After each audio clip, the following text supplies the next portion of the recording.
Welcome to Unit 3, basically Chapter 3, Section 1 of your textbook. We'll also get into Chapter 3, Section 2 of your textbook, and we're going to be talking about one of my favorite topics, cell theory. Now, cell theory will actually connect what cells are, and it'll also tell us about a lot of the different parts and pieces of cells that we like to call organelles. So let's dive right in. Cell theory is the idea that we know we're made of cells, and that's basically because we have evidence that supports the claim that cells exist and that they basically operate in particular ways. Now, a little history lesson here. The microscope, the technology of the microscope actually wasn't invented until the 1500s, kind of in that scientific revolution age, where a lot of great thoughts, the Renaissance, was really starting to take place. And it was actually before the Industrial Revolution too, which is a cool thought. But anyway, the microscope played it was the main catalyst for allowing us to discover what cells were. Of course, we create a new tool, and people want to use it to just, I don't know, satisfy the curiosity. And there was a guy named Robert Hooke, and in 1665, he had his hands on a very simple, very weak powered microscope, but a microscope nonetheless, and he was able to notice cells in cork. And that's basically the bark of a tree. And we use cork all the time. You might have a cork board at home that you kind of pin, pictures to, or if you've ever seen a wine bottle, a lot of the times they're capped off with cork. And then there is another person named Antony van Leeuwenhoek. I'm probably messing up his name, but he's not around anymore, so he's not going to yell at me. But anyway, he actually had a slightly better microscope just with about 10 years later, and he saw living cells in pond water. I want to show you here what they actually saw. So this dapper fellow is Robert Hooke, and we can see in the very top left image, we can see the cork cells that he saw. So with his weak microscope, which by the way was only about as powerful as our modern day magnifying glasses, you could buy it pretty much any dollar store. He saw these empty boxes, and he called those cells, and the name just is stuck for a long time. And he was basically just kind of curious what's going on there. And I think the name came from the idea that a cell looked like a small empty room, and these looked like small empty rooms, and it was kind of an amazing thought. But you can actually see some of his diagrams here, which are surprisingly well done, very accurately drawn. And he did a really good job on allowing us to kind of get that idea, the first glimpse, which really spun off people to look at and investigate for themselves. So like we were mentioning, Leeuwenhoek, he's the dude who saw the first living cells and documented them. Now, he actually, he got very curious and started looking at all kinds of things. One thing he did is he looked at water found in like a pond, just water just outside, that of course contained microscopic living things. And that's actually a cool little activity that we'll do in class together as part of one of our labs. But he even looked at all kinds of things. I even think he looked at fecal matter. He looked at poop and saw things in there too. But there's actually a lot of other people involved just with the development of the idea of cell theory. Starting from the top here, on the top right, we can see a guy named Virchow. And Virchow actually stained cells, and he saw that they seem to have these stages of division, which is an amazing process that we'll study just here in a few more weeks, called mitosis. And then there were two other guys that basically discovered, respectively, animal and plant cells. Schwann, he actually looked at animal cells, and he thought that all animals in existence had to be made of cells. And he's still even today credited with some work on neurons. There's actually Schwann cells that are out there. And then Schleiden, he said pretty much the same thing about plant cells. And their two ideas helped us form one of the main postulates of cell theory. So let's actually define what cell theory is. And that is going to be the idea that all organisms are made of cells, which is kind of stolen from both Schleiden and Schwann. It also mentions the idea that all existing cells are produced by other living things, which was basically stated by Mr. Virchow. Oops. And the cell is the most basic unit of life, which kind of makes sense overall. But those are the three postulates of cell theory. I also want to point out to you that keyword theory. We mentioned this very early in the year, but a theory is not just a weak idea. It's literally the strongest scientific idea we can think of because it's been tested over and over and over again, and it's been supported with tons and tons of evidence. So if you can, just for my satisfaction, I guess, stop using that word in casual conversation. You can say you have a theory about what character on your TV show is going to do, some future activity. But the truth is, that's not a theory. At best, that's a hypothesis. So a theory is pretty much what stands for the greatest ideas found in human history, and they've been tested repeatedly, and nobody has seemed to disprove it. Yeah, nobody's seemed to disprove them. And the cool thing is that theories actually have a little room to grow and change and modify as new information is discovered. But anyway, these ideas are still tested all the time, and they've helped us define exactly what we think life is. And it gets kind of confusing at times, especially when we come across things like viruses, which is actually a rather hotly debated topic, if viruses are considered to be alive or not alive based on some of these postulates here. So yeah, this is a pretty cool idea. Cell theory, very neat. Now, there's a few things that are common for pretty much all cells, but I just want to mention a few things. First off, you are made of trillions of cells. One estimate I've seen says you are made of 37.2 trillion cells. Just to point out to you, that's 12 zeros after the number 37. That's a ridiculous number, and you're just one of those living things. Just consider all living things now, trillions and trillions and trillions and trillions of cells. It's quite remarkable. But one thing that's true of all cells is that they are filled with something called cytoplasm. Cytoplasm is like this jelly substance that seems to fill up our cells. It's mostly made up of water and a few other things, but it's kind of the medium that allows our cells to operate. Of course, our cells don't just float in the air, and all the materials that move in and out of our cells don't just float in the air, so they need something to travel through, and that's what the cytoplasm serves. Also, all cells seem to have a cell membrane, which is the main barrier found on the outside of a cell. Some people call it the plasma membrane, and you can use both terms interchangeably. I'll use the phrase cell membrane, but plasma membrane is very commonly used. And then, of course, there's things called organelles. Now, organelles are basically small little specialized structures found inside of cells. They're kind of like your organs. You have a heart, you have a stomach, you have intestines, and they all have specific functions. But that's true of cells too, a lot of them at least. And they all have individual little organs that seem to do particular jobs and help them do particular goals overall. Now there's two major types of cells.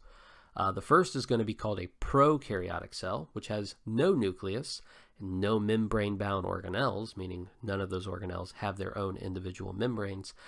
They're mostly going to be found as single-celled organisms, so only a living thing would be one single cell. And they use a very simple reproduction process called binary fission. Eukaryotic cells, and that's how you say it, eukaryotic, they have a nucleus. They have membrane-bound organelles. The DNA is kept inside of the nucleus, whereas in prokaryotic it's just kind of loosely contained, called a nucleoid. And they can be multicellular or single cellular, and they can have a very complex form of reproduction in processes called mitosis and meiosis, which we'll talk about later in the year. I like to remember these little keys to help me remember the two types of cells. Prokaryotic, pro says no. So the prokaryotic says, no, I don't have a nucleus. No, I don't have membrane-bound organelles. No, I don't have complicated reproduction. So they pretty much are very simplistic. They say no all the time. Eukaryotic cells, I just remember the phrase, you carry eukaryotic cells. Literally meaning that you, the person, carry around these cells because that's the kind of cells you're made of. So just try to remember, pro says no, and you carry eukaryotic cells. This is a rough approximation of what eukaryotic and prokaryotic cells look like. We can find the nucleus inside of the eukaryote here. We can even see a nucleolus, which we'll talk about here in a little bit. We can find that these things have mitochondrions, or mitochondria, which are going to be really important for energy found in cells. And we can see their overall shape looks very particular, rather thin outside layer. But the prokaryotes, they have that nucleoid that kind of has their genetic information there. They have some of them have a thick capsule on the outside that protects them. They have funny little arms sticking out called flagellum or flagella. They have a cell wall. It's actually found in some eukaryotes, but very, very, very rarely. But we do have some commonalities here. We actually find ribosomes that are found in both, and we have cell membranes found in both. Of course, each cell will contain cytoplasm, and of course, they'll all contain some form of genetic information. But outside of that, there are major differences, and it's kind of remarkable to think maybe this ties into the idea of evolution, but eukaryotes and prokaryotes are quite different, and they may have evolved in totally different ways. And more than likely, the eukaryote might have actually been created from early prokaryotes. So the prokaryotes actually may represent the simplest form of life ever to exist. So let's dig a little deeper on prokaryotic cells. Notice that they do have a thicker exterior, and they have loose DNA called that nucleoid kind of floating around inside there. Now, this is very disorganized, very loose, but there are some major things that we can notice that are still taking place. We can find the ribosomes floating around the inside, and soon you'll find out they're like the little protein factories. And of course, DNA is really responsible for helping us determine what proteins to make. So each prokaryotic cell has to be involved in some way of reproducing themselves, so they have to be able to make copies of themselves, as well as being able to function by making proteins to keep them around. I should also mention that they do have a plasma membrane, which is the cell membrane. They have a cell wall, and they can have a capsule, which makes them a little bit more resistant to outside forces. Common examples of these include bacteria, and of course you've heard of bacteria before, but remember, just keep in mind, these are very simple living things. They don't get very complicated, and sometimes simplest is the most effective, and these guys are certainly good at living. They're very common on Earth. Eukaryotic cells, of course, look way more complex, which means that they have way more functionality. They're able to complete much more complex tasks. And we can see a lot of those individualized organelles, which we are going to get into just in mere moments, but I would like just to be able to show you. Like, you can see a diagram up here on the left. That is going to be actually what they look like, and then down there on the right is kind of what we actually see in a microscope. So you can see all the folds and all the bins and all the little blobs, and all of those are represented, or at least accounting for those different organelles we're going to be talking about now. Section 2 of your textbook actually mentions cell organization, which is going to be basically a giant list of all the membrane-bound organelles that we find inside of eukaryotic cells, and a couple other things too that are still organelles. So let's go ahead and start this long journey, which I like to call the story of protein. And we'll kind of review that at the end of this, but I do want you to point out that proteins are wildly important. And if we understand what functions these organelles have, it really explains how proteins are made. Of course, there's other macromolecules that are involved too, but we do want to understand how those proteins are getting around and how they're getting created. So eukaryotic cells, try to remember, they are going to be bigger and more organized than what we typically see in other kinds of cells like prokaryotes. Now they're unique because they have that nucleus and those membrane-bound organelles. Now we are going to be talking about all of those organelles now, so let's just go ahead and jump right in. But just try to keep in mind, guys, ribosomes and even the cytoskeleton, which isn't an organelle, but still a major portion of the cells, are still found in prokaryotes. So there will be some crossing over here. The cytoskeleton is going to be this complex network of proteins that are basically like long fibers that actually give support and structure inside of a cell. Now, they actually kind of constantly change, and they can actually be used to help the cell split itself in half, for like the process of mitosis, or they can just give it structural support so it doesn't explode if suddenly it's impacted by something. There's 3 different kinds of fibers that are involved with the cytoskeleton. There's things called microtubules, which are nowadays just called actin fibers. There's microfilaments and intermediate filaments. So I'm not going to make you memorize exactly which one they look like or which one they are, and your EOC won't be doing anything like that either. But I do want you to know they do exist, and your cytoskeleton is important for that structure. I should also mention to you, this is really the same kind of proteins that are involved when it comes to muscle fibers, which are wildly interesting. And if you ever want to dive in, you can watch them. But there's sections called sarcomeres, basically, these filaments are being exploited to allow this sliding movement to actually cause the contractions and relaxation of your muscles. So once again, the microtubules, they're long, hollow tubes that are actually really used in DNA division, to actually move your DNA to opposite sides of the cells. We have intermediate filaments, which are basically smaller than the microtubules, and they give it structural support, strength. And then we have the microfilaments. Now we really just call them actin filaments, and they're the smallest fibers, and they actually are really involved in just the cell membrane actually dividing. This is a little approximation of what they look like. We can see those actin filaments. They're kind of running along the flat surface of that cell membrane.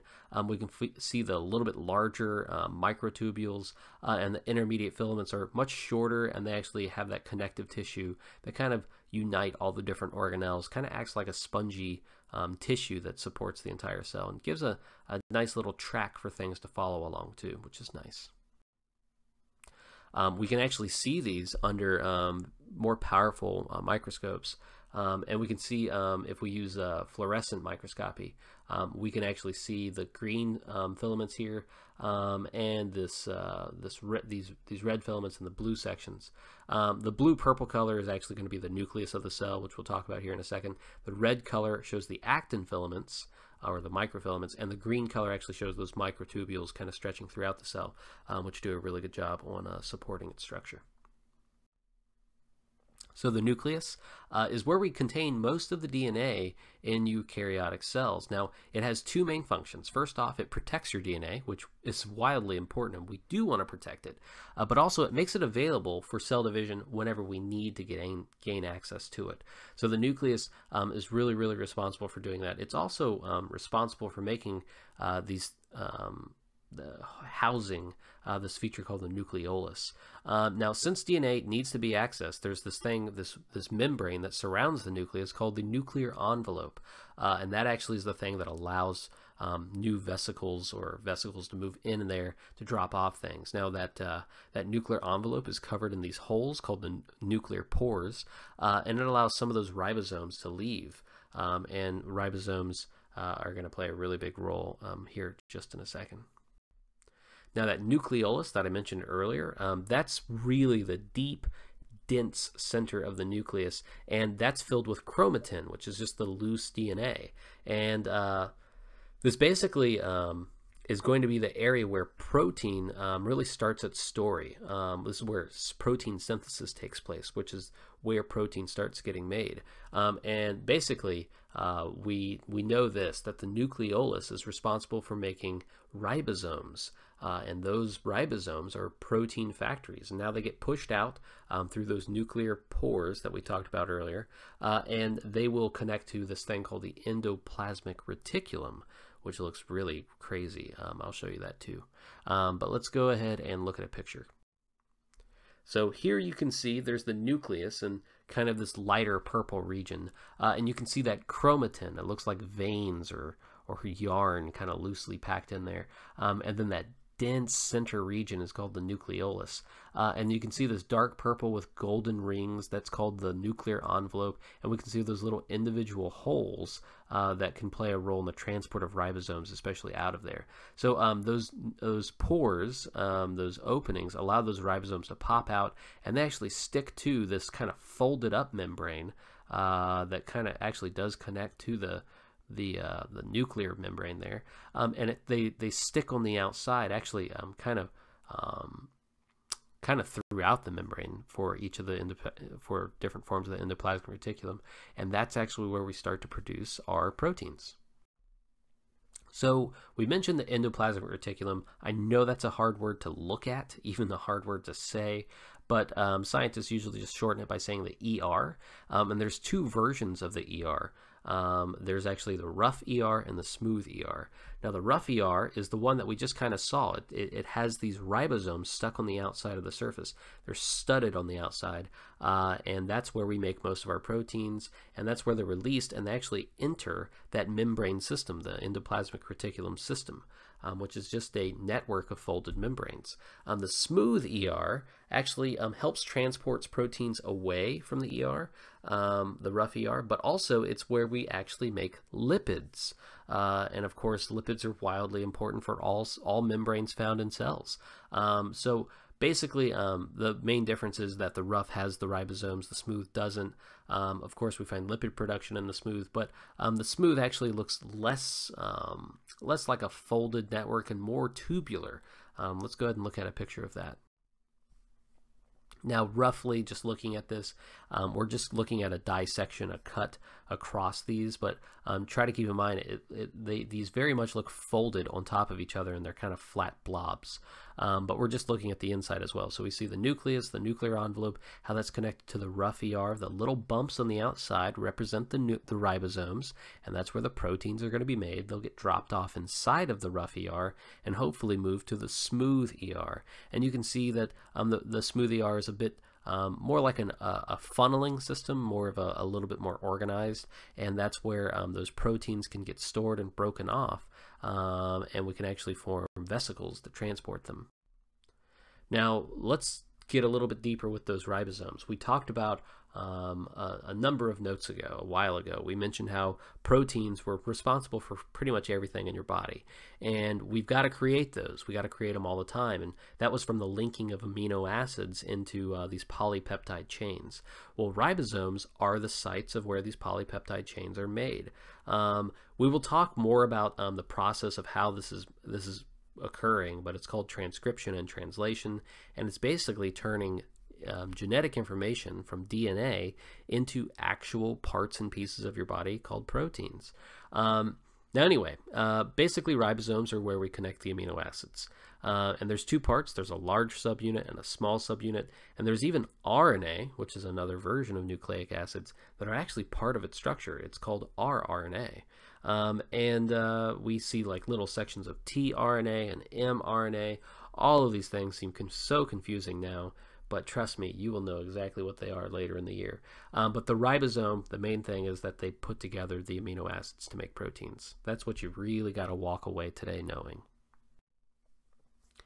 Now, another organelle that's kind of looking a lot like the endoplasmic reticulum is going to be the Golgi apparatus. The Golgi apparatus is going to be this folded up network of proteins, but basically it acts kind of like FedEx.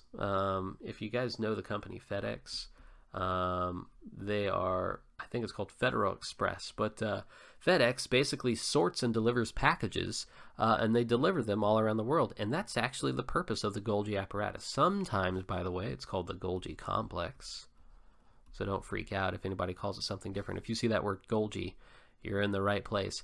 And basically, it sorts and organizes proteins in the different areas of this structure. And then, as you can see, they form these secretory vessels that kind of break off and float away to different different parts of the body. Now, you can see some of them are incoming and some of them are secretory, so they're leaving. The incoming ones actually come from the ER. And they connect to this and they drop off those newly formed proteins, and then they divide them into different sections so they can get delivered more effectively. Now, the vehicles of your body, vehicle, is the vesicle, okay? They basically act as the trucks that transport all those nice packages of proteins around in your body. Now, the cool thing is the vesicles have a cell membrane around them, the phospholipid bilayer that forms their structure. These things are super, super, super cool because what they do is they manage to protect what's being transported inside. So this actually prevents reactants Remember the notes from reactants? It prevents reactants from mixing together too early to cause a chemical reaction, which, well, of course, would cause major problems inside of your cells. Could get very messy that way. So we separate reactants using vesicles, and once again, they're membrane bound, so they can actually unite really nicely, quite evenly, with all the different parts that we find around on the exterior of our cells or with other organelles. So we can actually move things and connect them very easily. It's very user-friendly inside of your cells. I really like this graphic because it shows how these vesicles kind of bond with, let's say, the outside cell membrane. This picture will actually play a bigger role later in the next sections, but you can actually see how those phospholipids will actually unite and kind of stick to that surface, and we see these bonds kind of like reforming. The behavior of these molecules allows for these objects to kind of pop out. So just try to keep in mind that everything's user-friendly. Everything can play along with itself because it's made of the same kind of stuff, which is used throughout all of your cells.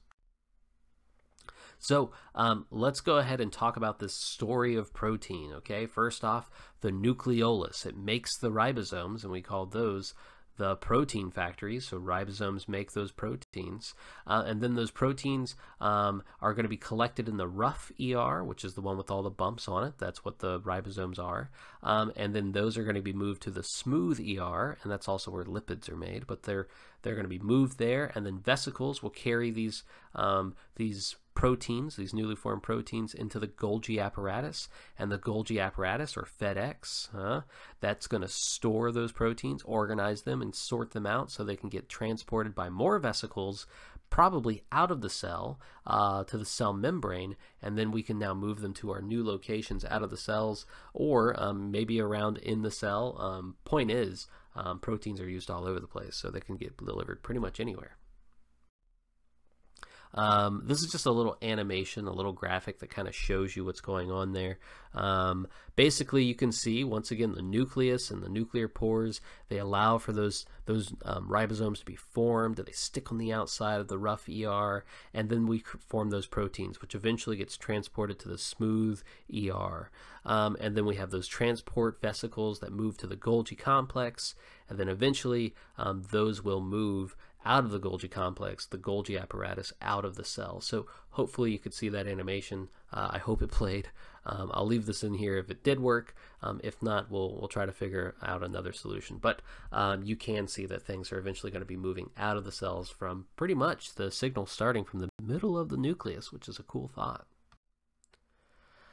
Now, to take the time to mention something called a mitochondria or mitochondrium, but basically, these are the powerhouses of the cells. Now, the cool thing is they actually exist in both plants and animals, and their job is basically to break down sugar to give it energy. Now, the energy they produce is called ATP, but their structure is very unique, very cool. They have these folds. There's these double membranes, and they're folded up, and we allow a lot of chemical reactions to occur. This will actually be happening in Chapter 4, so we'll learn about these even more coming up very shortly. But they have their own DNA, they have their own ribosomes, and they self-replicate, and they make their own proteins. The truth is, like, these could have been the very, very first living things that have just kind of adapted inside of cells to become cells, actually, to form eukaryotic cells. This is actually an idea called endosymbiotic theory, and that really connects us to the idea and theory of evolution. But try to keep in mind, guys, mitochondria are required in both plants and animals, which are both forms of eukaryotic cells. I just wanted to show you a diagram here of what the mitochondria look like.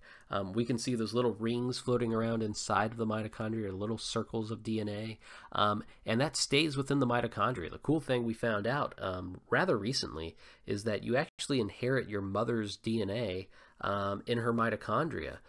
So you actually have your mom's mitochondria floating around inside of you, while as you still have another form of DNA floating around inside of your cells normally, inside of your nucleus. So this is really cool. We can actually trace genealogy just tracing mitochondrial DNA, which is a cool thought.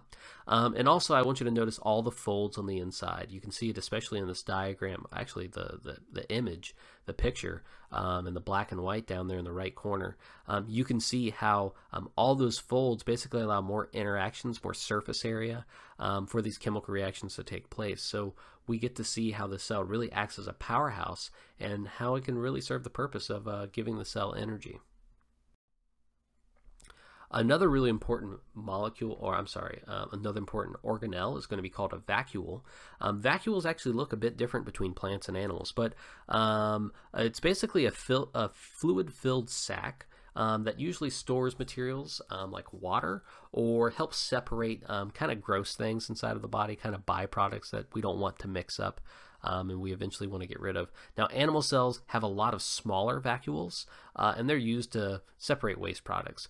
Plant cells, they have really, really big centralized vacuoles, and they're basically used to store water for the purpose of strengthening the cell, and of course acting as like an emergency kind of a water tank to basically give the plant the water that it needs in the case that it's not around water. And this actually explains why plants seem to wilt if they don't have water access, because the water inside of these vacuoles seems to escape and not get constantly filled up. Therefore, they lose structural support and they seem to wilt. They seem to fall down.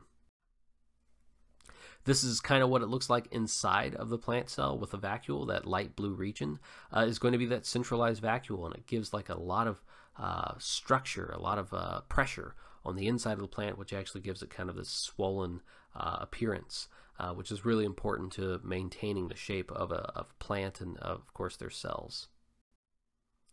Lysosomes are going to be membrane-bound organelles that contain enzymes. There's actually a large variety of lysosomes, but they basically kind of act as the recycling plant, the recycling system inside of your cells. They break down old, unnecessary parts, like maybe they break down proteins or carbohydrates.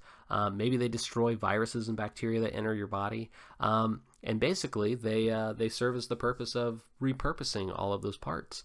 Now, they usually attack after a vesicle carrying something into the cell needs to break it down. So the lysosome will usually match up with a vesicle after it leaves the Golgi apparatus, and they can actually digest, in a way, what had freshly or newly entered the cell. Here we can see on the outside of the cell, we have the food. Just some object, some kind of molecule that's going to be moving inside, and it's going to be engulfed by the cell, which we'll be talking about a little bit later about what that process actually looks like. But anyway, it's moved inside of the cell, and we call that a food vacuole. And then we can have lysosomes that are filled with special proteins called enzymes that actually meet the outside of that food vacuole, and eventually we start a digestion process, which hopefully we can even use these things to ingest like damaged organelles and break them down, so we can use those pieces and parts that are newly broken away in a new and important way inside of the body. So they add a lot of functionality by basically allow us to recycle things. And this is just another perspective of the same thing. Remember, it kind of shows you how those membranes, and it kind of shows you how those different molecules are going to be broken down in different ways. You can find them uniting together, and then they mix together, and we basically digest. So it's going to be kind of like a stomach and a recycling center at the same time. What a cool thought. To mention another portion of the outside of a cell, it's called the cell wall. It's very rigid, very tough, and it gives a lot of structure to a cell. Now, these are only going to be found in plant and bacteria and fungi. They are not found in animal cells. If animals had a cell wall, their cells would be too rigid to really move around. And we know animals got to be able to move very easily. That's kind of one of their main functions in life. But plants, they don't really move around a lot. And bacteria and fungi, they don't do a whole lot of stuff other than basically growing. Now, when it comes to what this is actually made up of, I think we've mentioned it earlier, and that's something called cellulose, which is a sugar, a carbohydrate, which is really, really, really really tough for humans to eat in a lot of cases. And it plays a big role in forming like the outside exterior of plants. Think like wood, but also it adds a lot of that structure to things like broccoli and celery. A lot of the times we don't digest that so well. That's why it kind of passes through us, and we actually call that fiber in our diet. Of course, you need that's actually a good thing for you to have, but I wouldn't recommend you go out and just chew on a piece of wood. That'd probably not be the healthiest thing in the world. To show you what plant cells look like, we can see plant cells have a lot of those same pieces and parts that we have mentioned, but there's a few unique differences here. We can see a large centralized vacuole on the inside. We can see a mitochondria that's going to be found there. We see the Golgi apparatus. We see the peroxisomes, the rough ER, the smooth ER, nucleus, nucleolus, all of those things. But we do see something unique, something cool in there, and we see something called a chloroplast. Now, a chloroplast is going to be talked about here shortly, but these are one of the main distinctive features to recognize whenever you're looking at a plant cell, especially under a microscope.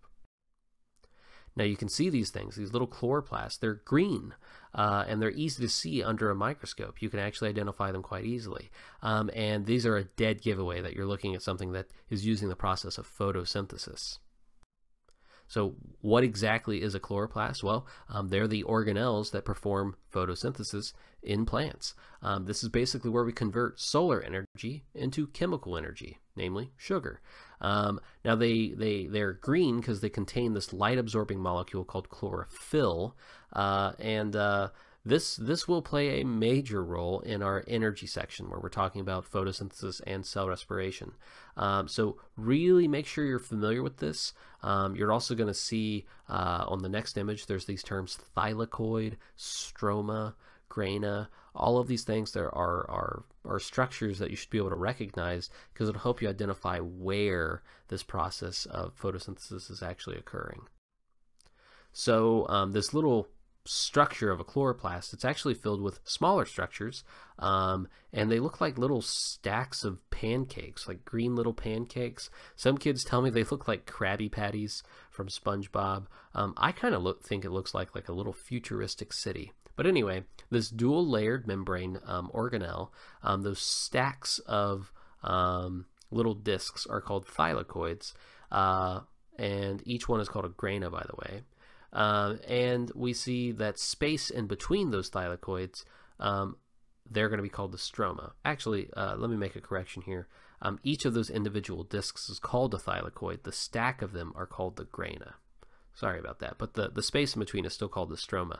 And we will talk in great detail later on about exactly what they're doing.